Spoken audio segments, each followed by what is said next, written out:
नमस्कार साथियों, क्या आप जेवर नोएडा इंटरनेशनल एयरपोर्ट से डायरेक्ट इंटरनेशनल ट्रैवल का सपना जल्द पूरा होने वाला है? डोमेस्टिक फ्लाइट्स और कार्गो ऑपरेशंस शुरू होने के बाद अब सबसे बड़ा सवाल यही है कि आखिर इंटरनेशनल फ्लाइट्स कब शुरू होंगी? क्या इंटरनेशनल फ्लाइट्स टर्मिनल लगभग रेडी हो चुका है? क्या इस साल के आखिर तक इंटरनेशनल फ्लाइट शुरू हो जाएंगी?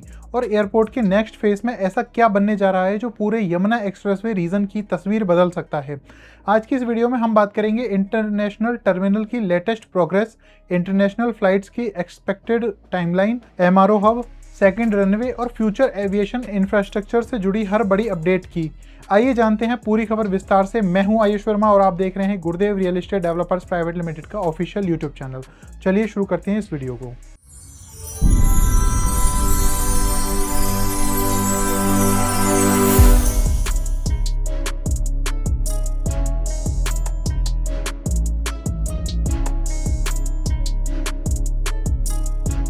तो दोस्तों, लगभग एक दशक के इंतजार के बाद में जेवर located Noida international airport commercial, domestic flights और कार्गो ऑपरेशन आखिरकार शुरू हो चुके हैं और अब पैसेंजर के साथ साथ इन्वेस्टर्स की नजरें इंटरनेशनल फ्लाइट्स पर टिकी हुई हैं।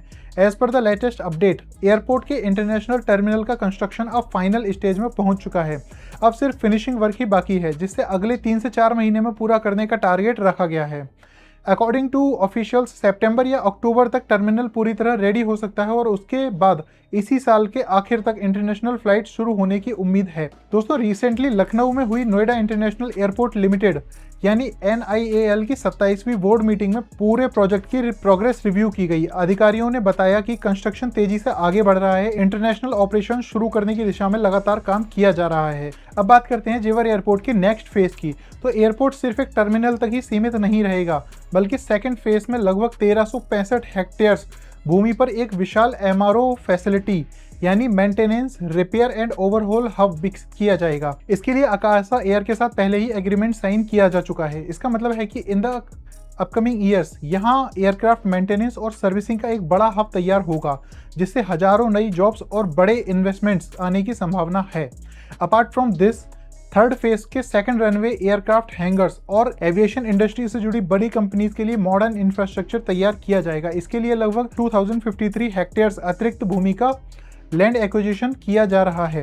अकॉर्डिंग टू ऑफिशियल्स, हजारों किसानों को कंपनसेशन भी दिया जा चुका है और लैंड एक्विजिशन प्रोसेस तेजी से आगे बढ़ रही है। अगर हम बात करते हैं करंट सिनेरियो की, तो फिलहाल एयरपोर्ट के फर्स्ट फेज में एक रनवे और एक पैसेंजर टर्मिनल के साथ डोमेस्टिक फ्लाइट्स, कार्गो ऑपरेशंस का सफल संचालन शुरू हो चुका है। फर्स्ट फेज की एनुअल कैपेसिटी लगभग 1.2 करोड़ पैसेंजर्स की है, जबकि फ्यूचर में चारों फेसेस पूरे होने के बाद इसकी जो कैपेसिटी है वो कई गुना तक बढ़ जाएगी। Now if we look at this update from a real estate perspective, तो इसकी अहमियत और भी ज़्यादा बढ़ सकती है। जब किसी एयरपोर्ट पर इंटरनेशनल फ्लाइट शुरू होती हैं तो उसके आसपास hotels, logistic parks, warehousing, office spaces, industrial parks और कमर्शियल डेवलपमेंट की डिमांड तेजी से बढ़ती है। करंटली यमुना एक्सप्रेसवे रीजन में film city, medical device park, data centres, electronics manufacturing, logistic parks और भी कई बड़े इंडस्ट्रियल प्रोजेक्ट्स पर काम तेजी से चल रहा है। ऐसे में इंटरनेशनल एयरपोर्ट का पूरा होना एंटायर रीजन की इकोनॉमिक ग्रोथ को नई रफ्तार दे सकता है। हालांकि यहाँ एक बात समझना बेहद जरूरी है कि इंटरनेशनल फ्लाइट सिर्फ कंस्ट्रक्शन पूरा होने से शुरू नहीं होंगी। इसके लिए रेगुलरिटी अप्रूवल्स, सिक्योरिटी क्लियरेंस और एयरलाइंस की ऑपरेशनल प्लानिंग भी जरूरी होगी। इसलिए फिलहाल इसे सिर्फ एक एक्सपेक्टेड टाइमलाइन के रूप में ही देखा जाना चाहिए।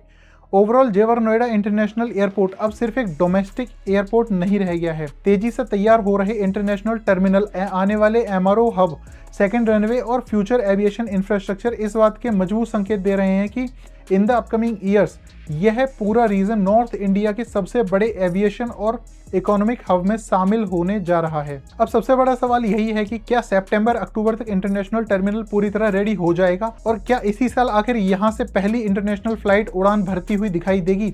अगर आपको यह जानकारी पसंद आई हो तो वीडियो को लाइक कीजिए और ऐसी ही यमुना एक्सप्रेस पे न्यू नोएडा, ग्रेटर नोएडा और रियल एस्टेट की सबसे तेज, भरोसेमंद और सबसे पहले अपडेट पाने के लिए हमारे इस YouTube चैनल को सब्सक्राइब करें और बेल आइकन दबाना बिल्कुल ना भूलें। मैं हूं आयुष वर्मा, मिलेंगे किसी अगली वीडियो में, तब तक के लिए धन्यवाद।